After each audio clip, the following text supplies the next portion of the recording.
On September 26, the U.S. Senate, by a vote of 76 to 22, passed the Kyle Lieberman Amendment, which labels the Iranian Revolutionary Guard as a terrorist organization. Many people, including leading Democrats and Republicans, say this resolution could be used by the Bush administration to justify military action against Iran. Categorizing this organization as a terrorist organization, this isn't our present policy of keeping the military option on the table. It is, for all practical purposes, mandating the military option. This proposal, Mr. President, is Dick Cheney's fondest pipe dream. So, Senator Clinton, here's our first question. You voted for the Senate resolution that was used by President Bush to authorize the Iraq War. Here's what you think of that vote now. Obviously, if I had known then what I know now about what the president would do with the authority that was given him, I would not have voted the way that I did.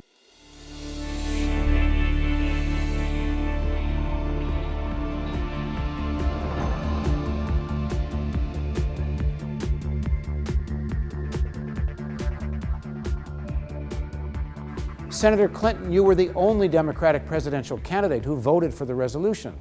Here's how you defended your vote.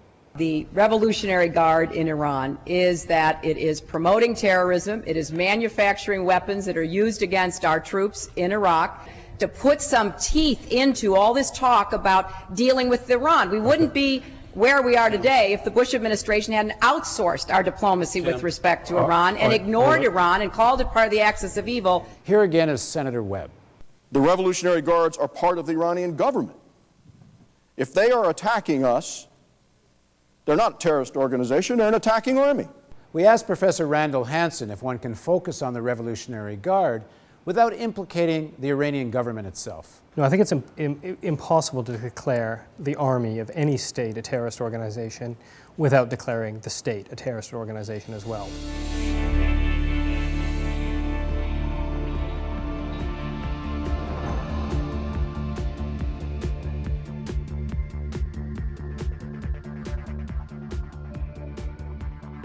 According to the amendment, the fundamental reason for declaring the Iranian Revolutionary Guard a terrorist organization is that it's accused of supplying weapons to Iraqi militias who are using these weapons to kill American troops.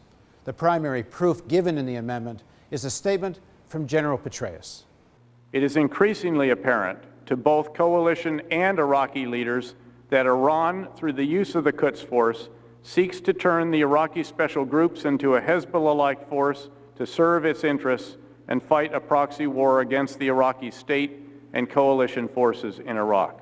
After General Petraeus' testimony in front of Congress, Seymour Hersh in The New Yorker wrote, "A former high-level CIA official said the intelligence about who is doing what inside Iran is so thin that nobody wants his name on it." Here's what Senator Webb said about the issue.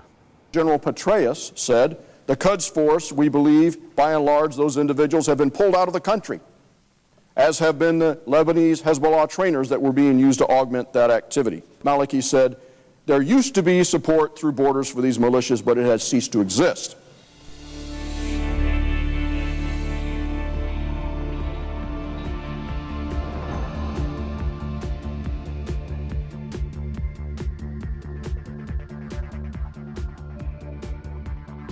You've said this resolution only empowers economic pressure on the Revolutionary Guard.